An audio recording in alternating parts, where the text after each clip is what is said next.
আমি একটি হাদিসের প্রেমে পড়ে গেছি।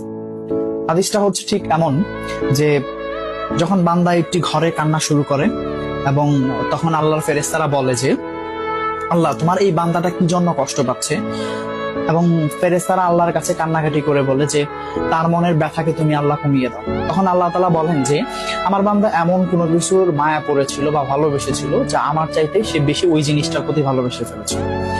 আমি আমার বান্দার কষ্ট আমি বুঝি এবং আহ, আমি দুঃখী মানুষের মানে ভগ্ন হৃদয়ের মানুষের খুব কাছাকাছি অবস্থান করি। কত দূর? এক হাত দূরে আল্লাহ তাআলা অবস্থান করেন। হ্যাঁ? এবং আরেকটা কথা হচ্ছে, ফেরেশতারা তখন বলতে থাকে, আল্লাহ তুমি চাইলেই কি সেই বান্দার সেই অভাবগুলো তুমি পূরণ করতে পারো না?